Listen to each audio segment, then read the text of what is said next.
ओम शांति। आज बाप दादा के 17 मई 2021 के ईश्वरीय महावाक्य हैं। मीठे बच्चे, बाबा आए हैं आप बच्चों को अपने समान महिमा लायक बनाने। बाप की जो महिमा है वह अभी तुम धारण करते हो।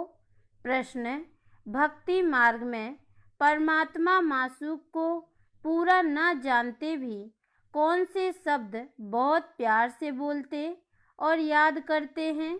उत्तर: बहुत प्यार से कहते और याद करते हैं। हे मासूक, तुम जब आएंगे तो हम सिर्फ आपको ही याद करेंगे और सबसे बुद्धि योग तोड़ आपके साथ जोड़ेंगे। अब बाप कहते हैं, बच्चे मैं आया हुआ हूँ तो देही अभिमानी बनो। तुम्हारा पहला फर्ज है प्यार से बाप को याद करना। ओम शांति। मीठे मीठे जीव की आत्माओं को परम पिता परमात्मा जिसने अब शरीर का लोन लिया है वह बैठ समझाते हैं कि मैं साधारण बूढ़े तन में आता हूँ, आकर बहुत बच्चों को पढ़ाता हूँ। ब्रह्मा मुख वंशावली ब्राह्मण बच्चों को ही समझाएंगे, जरूर मुख द्वारा ही समझाएंगे। और किसको समझाएंगे? कहते हैं, बच्चे तुम मुझे भक्ति मार्ग में बुलाते आए हो। हे पतित पावन, भारत खास और दुनिया में आम सब बुलाते हैं। भारत ही पावन था, बाकी सब शांति धाम में थे।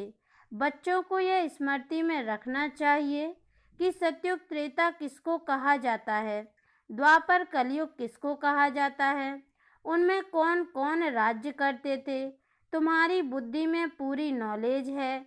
जैसे बाप को रचना के आदि मध्य अंत का ज्ञान है, वैसे तुम्हारी बुद्धि में भी है। बाप जो ज्ञान देते हैं वह बच्चों में भी जरूर होना चाहिए। बाप आकर बच्चों को आप समान बनाते हैं। जितनी बाप की महिमा है उतनी बच्चों की है। बाप ने बच्चों को जास्ती महिमावान बनाया है। हमेशा समझो कि शिव बाबा इन द्वारा सिखाते हैं। आत्मा ही एक दो से बात करती है, परंतु मनुष्य देह अभिमानी होने के कारण समझते हैं फलाना पढ़ाता है। वास्तव में करती सब कुछ आत्मा है। आत्मा ही पाठ बजाती है। देही अभिमानी बनना है, घड़ी घड़ी अपने को आत्मा समझना है। जब तक अपने को आत्मा नहीं समझेंगे तो बाप को भी याद नहीं कर सकेंगे, भूल जाते हैं। तुमसे पूछा जाता है तुम किसके बच्चे हो, तो कहते हो हम शिव बाबा के बच्चे हैं। विजिटर बुक में भी लिखा हुआ है तुम्हारा बाप कौन है, तो झट देह के बाप का नाम बताएंगे। अच्छा, अब देही के बाप का नाम बताओ, तो कोई कृष्ण का, कोई हनुमान का नाम लिखेंगे, या तो लिखेंगे हम नहीं जानते। अरे तुम लौकिक बाप को जानते हो और पारलौकिक बाप जिनको तुम हमेशा दुख में याद करते हो उनको नहीं जानते हो। कहते भी हैं, हे भगवान रहम करो, हे भगवान एक बच्चा दो, मांगते हो ना। अब बाप बिल्कुल सहज बात बताते हैं। तुम देह अभिमान में बहुत रहते हो, इसलिए बाप के वर्षे का नशा नहीं चढ़ता है। तुमको तो बहुत नशा चढ़ना चाहिए। भक्ति करते ही हैं भगवान से मिलने के लिए। यज्ञ तप दान पुण्य आदि करना यह सब भक्ति है। सब एक भगवान को याद करते हैं। बाप कहते हैं, मैं तुम्हारा पतियों का पति हूँ, बापों का बाप हूँ। सब बाप भगवान को याद जरूर करते हैं। आत्माएं ही याद करती हैं। भल कहती भी हैं, भ्रकुटी के बीच में चमकता है अजब सितारा, परंतु यह बिगड़ समझ के ऐसे ही कह देते हैं। रहस्य का कुछ भी पता नहीं। तुम आत्मा को ही नहीं जानते हो तो आत्मा के बाप को कैसे जान सकेंगे? दीदार तो होता है भक्ति मार्ग वाला। भक्ति मार्ग में पूजा के लिए बड़ा बड़ा लिंग रख देते हैं, क्योंकि अगर बिंदी का रूप दिखाएं तो कोई समझ ना सके। यह है महीन बात। परमात्मा जिसको अखंड ज्योति स्वरूप कहते हैं, मनुष्य कहते हैं, उनका कोई बहुत बड़ा रूप है। ब्रह्म समाजी मठ वाले ज्योति को परमात्मा कहते हैं।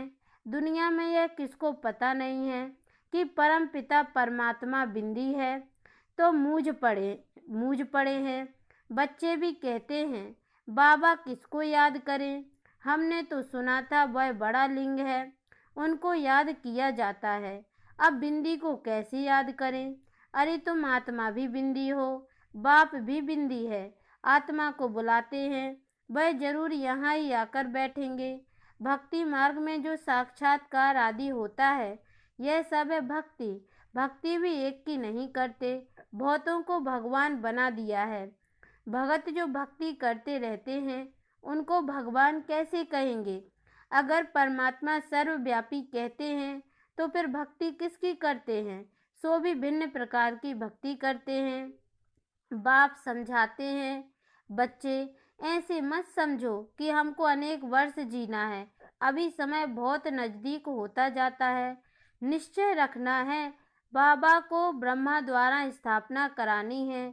बाप खुद कहते हैं, मैं इस द्वारा तुमको सृष्टि के आदि मध्य अंत का राज बताता हूँ।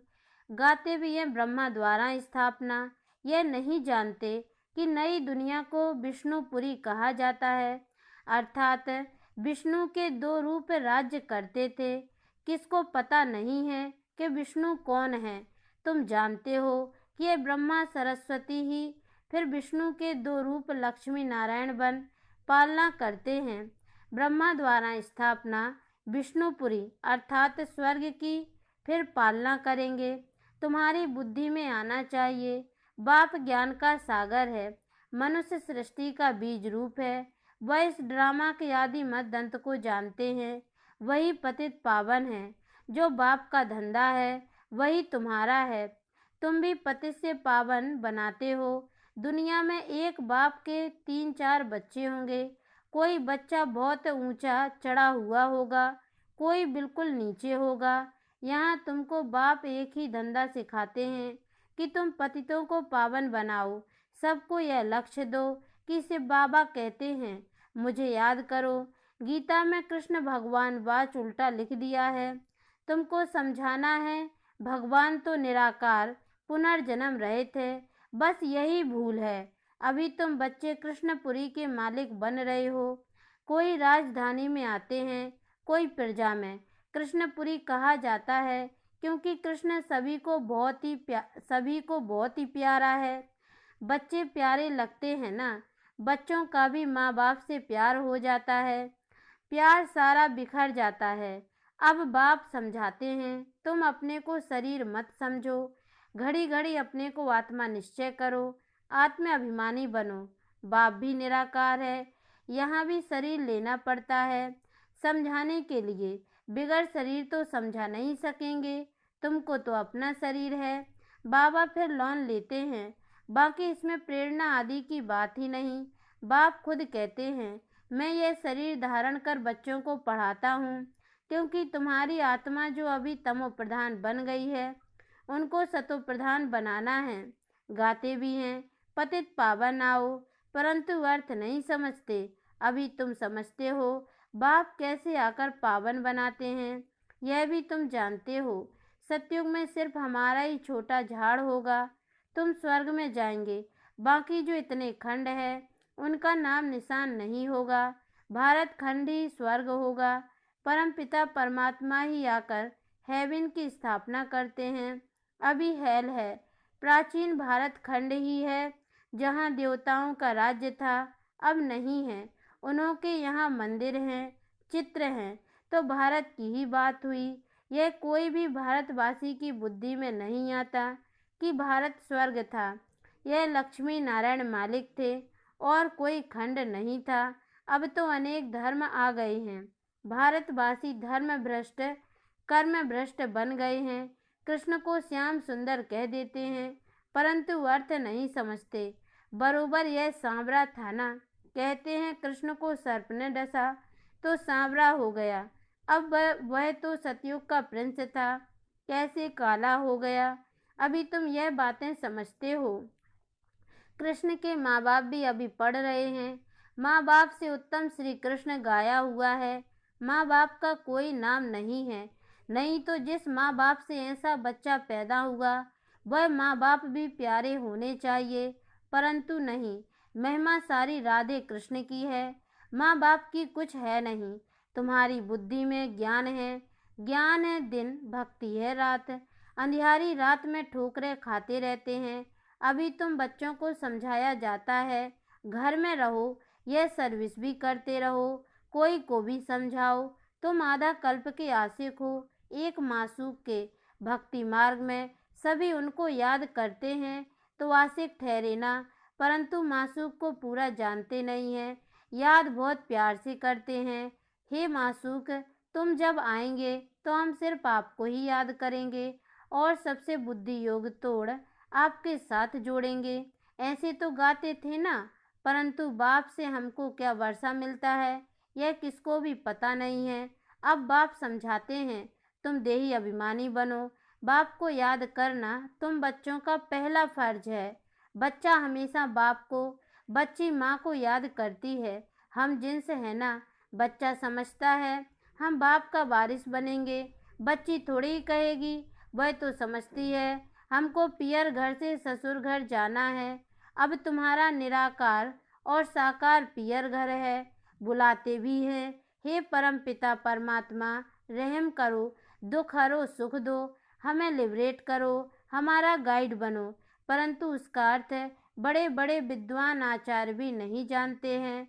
बाप तो सर्व का लिबरेटर है, वही सबका कल्याणकारी है। बाकी वह अपना ही कल्याण नहीं कर सकते तो औरों का क्या करेंगे। यहाँ बाप कहते हैं, मैं गुप्त आता हूँ। खुदा दोस्त की कहानी सुनी है ना। अब यह पुल है कलयुग और सतयुग के बीच का, उस पार जाना है। अब खुदा तो बाप है, दोस्त भी है, माता पिता शिक्षक का पाठ भी बजाते हैं। यहाँ तुमको साक्षात्कार होता है तो जादू जादू कह देते हैं। साक्षात्कार तो नौंदा भक्ति वालों को भी होते हैं, बहुत तीखे भक्त होते हैं।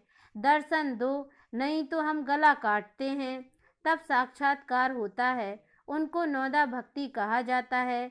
यहाँ नौंदा भक्ति की बात नहीं, घर में बैठे बैठे भी बहुतों को साक्षात्कार होते रहते हैं। दिव्य दृष्टि की चाबी मेरे पास है, अर्जुन को भी मैंने दिव्य दृष्टि दी ना। यह विनाश देखो, अपना राज्य देखो। अब मामेकम याद करो तो यह बनेंगे। अभी तुम समझते हो विष्णु कौन है, मंदिर बनाने वाले खुद नहीं जानते। विष्णु द्वारा पालना, चार भुजा का अर्थ ही है, दो भुजा मेल की, दो फीमेल की। विष्णु के दो रूप लक्ष्मी नारायण हैं, परंतु कुछ भी समझते नहीं हैं, किसका भी ज्ञान नहीं है, न शिव बाबा का न विष्णु का। पहले पहले बाबा का आकर्षण था, बहुत आते थे। शुरुआत में सारा आंगन भर जाता था, जज मजिस्ट्रेट सब आते थे। फिर बेकार का झगड़ा शुरू हुआ, कहने लगे बच्चे नहीं पैदा होंगे तो सृष्टि कैसे चलेगी। यह तो सृष्टि बढ़ने का कायदा है। गीता की बात ही भूल गए कि भगवान वाच का मां शत्रु है, उस पर जीत पानी है।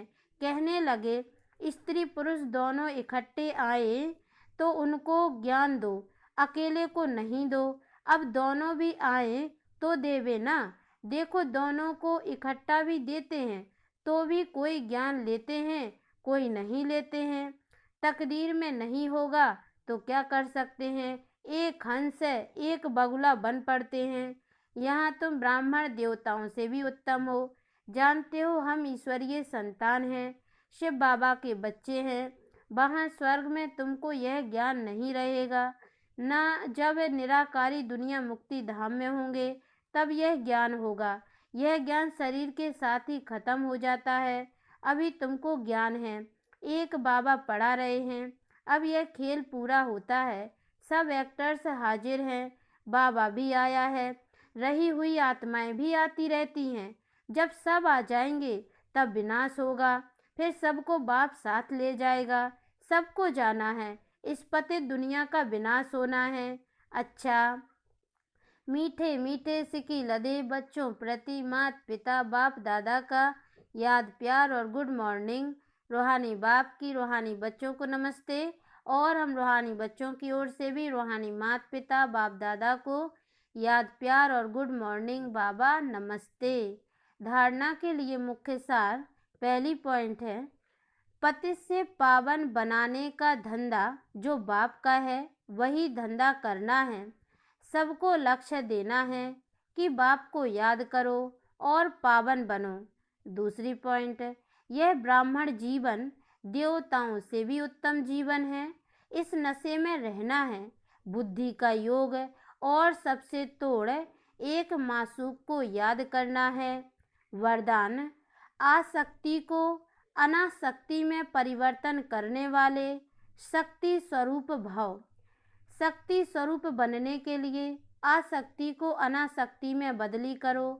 अपनी देह में, संबंधों में, कोई भी पदार्थ में यदि कहाँ भी आसक्ति है तो माया भी आसक्ति है और शक्ति रूप नहीं बन सकते। इसलिए पहले अनासक्त बनो, तब माया के विघ्नों का सामना कर सकेंगे। विघ्नों के आने पर चिल्लाने व घबराने के बजाय शक्ति रूप धारण कर लो तो विघ्न विनाशक बन जाएंगे। स्लोगन, रहम निस्वार्थ और लगाव मुक्त हो, स्वार्थ वाला नहीं। ओम शांति।